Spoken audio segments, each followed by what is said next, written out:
Mungkin sebagian dari kita pernah mendengar tentang kebudayaan megalitikum, seperti misalnya Göbekli Tepe atau tempat ibadah di Turki, piramida di Mesir, Stonehenge di Inggris, patung-patung di Pulau Paskah, kastil Inka di Amerika Selatan, piramida Maya, Angkor Wat di Asia Tenggara, dan dolmen atau meja batu di padang rumput, makam gudang batu dan Puma Punku di Bolivia Barat.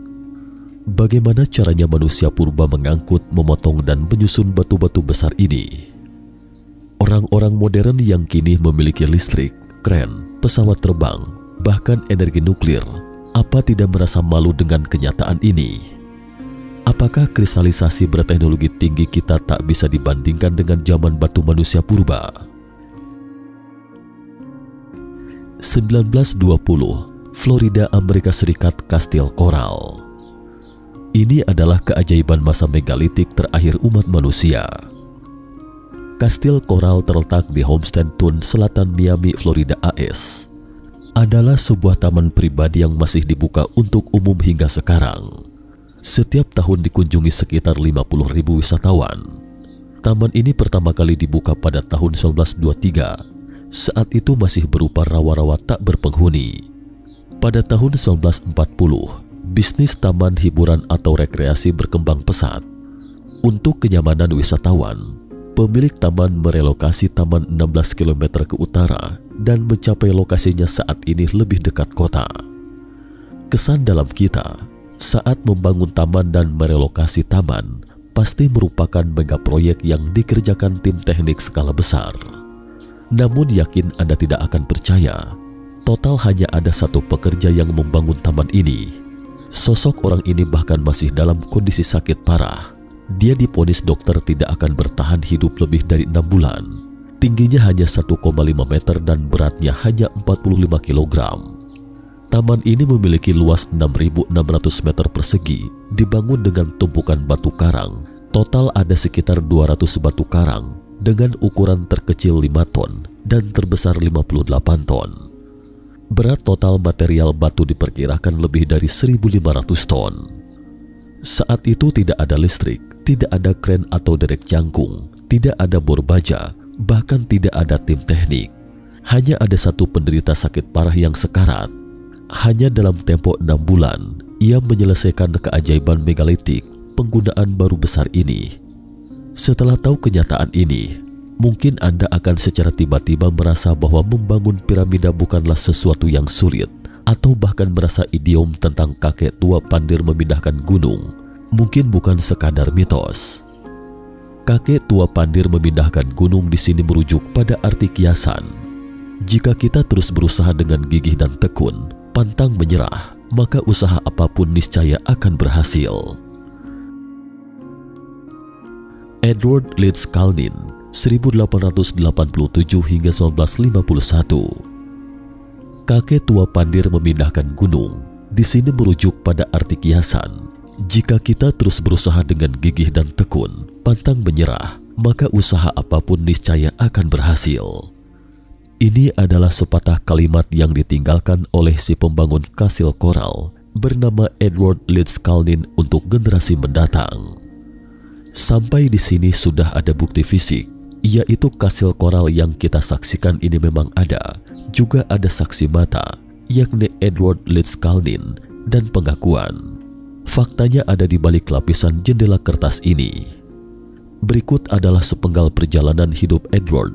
Mari kita lihat sejenak apalagi pengakuan penting yang dia tinggalkan dalam sepanjang hidupnya. Edward Leeds Kalnin yang misterius lahir pada 12 Januari 1887 di Latvia dari ayahnya seorang tukang batu. Menurut dokumen terkait, Edward yang hanya memiliki ijazah kelas 4 pindah ke Amerika Utara ketika berusia sekitar 26 tahun. Setelah tiba di Amerika Utara, dia bekerja di tempat pemotongan kayu di Kanada, California, dan Texas. Selama bekerja, dia menabung sejumlah uang dan menjemput pacarnya dari kampung halamannya ke Amerika Utara, berencana melamar Agnes Kupes, 16 tahun kekasihnya. Namun satu malam menjelang pertunangan, pacarnya kabur dengan seorang pria Irlandia dan meninggalkan Edward. Setelah sukses, Edward pernah memanggil wanita mantan kekasihnya itu sebagai Sweet 16 atau 16 tahun yang indah. Edward menuturkan, kastil koral yang dibangunnya itu adalah untuk memperingati Sweet 16 Agnes, tunangannya. Edward sendiri selalu berharap Sweet 16 itu akan mengunjungi kastil koral yang dipersembahkan untuknya. Media menemui Sweet 16 ini, tetapi bertahun-tahun kemudian, Sweet 16 tetap tidak tersentuh pada ketulusan cinta Edward dan tidak pernah menginjakkan selangkah pun kakinya ke kastil Edward sampai Sweet 16 itu meninggal dunia. Sampai di sini, kita bisa menarik satu kesimpulan yang ganjil. Dalam keadaan normal, seorang wanita bisa saja setega itu meninggalkan kekasihnya untuk sementara waktu, tetapi sulit rasanya sampai seumur hidup hatinya tetap dingin, tidak berperasaan sedikit pun. Mungkinkah Sweet 16 mengetahui rahasia tentang Edward yang berbeda dari manusia normal pada umumnya, kemudian merasa takut lalu meninggalkan Edward? Selain itu, apa sebabnya Agnes kekasihnya seumur hidup tidak pernah sekalipun menginjakkan kakinya di kastil Edward? Apakah karena dia takut dengan sesuatu yang mengerikan di balik kastil koral milik Edward? Kita teruskan monumen cinta yang hilang ini. Tak lama setelah itu, atau tepatnya pada tahun 1920, Edward didiagnosis dokter menderita TBC. Saat itu TBC dikategorikan penyakit mematikan. Dokter memvonisnya tidak akan bertahan hidup lebih dari 6 bulan dan memintanya untuk pergi ke selatan yang hangat dan lembab, siapa tahu bisa hidup lebih lama. Setelah itu pada musim gugur tahun 1920, Edward menggunakan gaji yang dikumpulkannya untuk membeli sebidang tanah kecil di Miami Selatan, lalu mulai membangun kastil koral ini untuk Sweet 16 Agnes tunangannya. Membangun kastil. Pada awalnya, tidak ada yang menaruh perhatian lebih lanjut pada sosok pria kecil yang pindah ke tanah tak bertuan ini, dan tidak ada yang tahu kapan, bagaimana, dan di mana dia mengangkut bahan baku batu karang. Dia juga tidak pernah menjawab pertanyaan ini dalam sebuah wawancaranya, tetapi belakangan, penelitian ilmiah membuktikan bahwa semua batu karang itu berasal dari satu tempat yang sama. Terumbu karang terdekat berada di laut 500 km jauhnya, dan wilayah laut ini adalah Bermuda yang misterius. Ketika orang-orang melihat proyeknya, Edward Kurus selalu menghentikan pekerjaannya setiap ada orang yang mengintipnya dan memasang papan keterangan di atas monumen kastil, memperingatkan orang-orang yang mengintip pekerjaannya. Kecuali Anda pergi, jika tidak saya tidak akan melanjutkan pekerjaan ini. Warga di sekitar kemudian menceritakan kepada wartawan bahwa belakangan Edward hanya bekerja antara dini hari hingga pukul 6 pagi, dan mereka yakin hanya Edward sendiri yang bekerja di taman itu. Ketika tamannya mulai terbentuk, dia mulai menjual tiket masuk seharga 10 sen per orang. Orang-orang yang masuk ke taman tercengang dengan pemandangan di depan mata mereka. Ada meja karang besar berbentuk hati yang dipotong secara keseluruhan. Ada kursi goyang yang beratnya 3 ton, tapi bisa bergerak hanya dengan sentuhan 1 jari.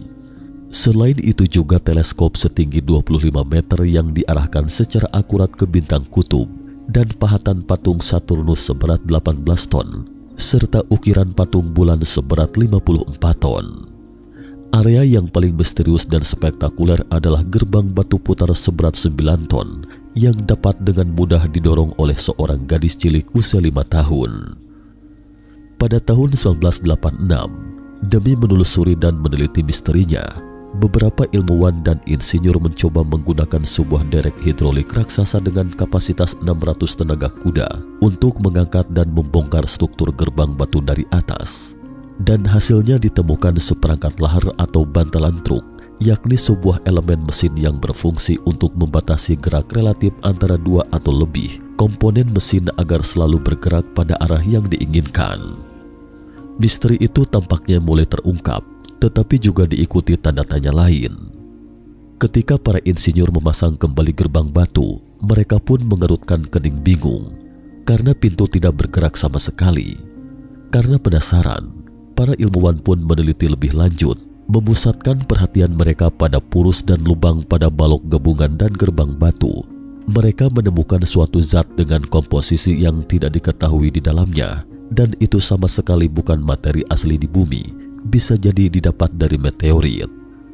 Sementara itu, desain pemotongan purus dan lubang, pemasangan, perhitungan sentroid atau pusat geometri atau desain lainnya tidak menyimpang sedikit pun. Para insinyur mengakui bahwa meski dengan bantuan laser dan komputer, sulit bagi mereka untuk meniru gerbang batu putar dengan teknik pengerjaan yang begitu sempurna. Bagaimana cara Edward membangun kastil ini? Pengunjung yang pertama kali memasuki kastil Edward hanya melihat peralatan paling primitif yang dibeli Edward dari pasar bekas. Tripod, katrol, kerekan, dan tali. Benda-benda ini masih tergeletak di taman hingga sekarang sebagai saksi bagi generasi mendatang. Namun setelah dilakukan penelitian ilmiah, ilmuwan mengatakan bahwa tripod, katrol, kerekan, dan tali sederhana ini mustahil mampu menahan beban puluhan ton. Jelas ini merupakan salah satu trik yang sengaja disiapkan Edward untuk menenangkan rasa penasaran publik. Akan tetapi pada saat itu, ada yang melihat sebuah kotak hitam yang tidak biasa di atas tripod Edward. Sehubungan dengan itu, Edward menjelaskan bahwa kotak hitamnya itu adalah sebuah pencatu daya, alat listrik yang menyuplai tenaga listrik ke suatu beban listrik. Saat itu konsep listrik belum populer, apalagi listrik masih di laboratorium dalam persaingan antara Tesla dan Edison. Sementara Edward mengatakan kotak hitamnya untuk menyuplai daya pada mesin. Belakangan beberapa perangkat yang diduga sebagai kotak hitam ditemukan, dan para ilmuwan memang menemukan komponennya seperti induksi elektromagnetik. Ini mirip dengan komponen transformator dan generator saat ini, tetapi tidak dapat memulihkan dan membuatnya berfungsi. Edward juga menjelaskan apa yang disebutnya power supply. Di sini dia memberikan pengakuan penting lainnya. Saya bisa melihat titik cahaya pada suatu objek. Ini membuktikan bahwa kognisi para ilmuwan tentang struktur atom dan elektromagnetik sepenuhnya salah. Saya memahami kembali hukum berat yang hanya merupakan bagian dari banyak hukum alam semesta.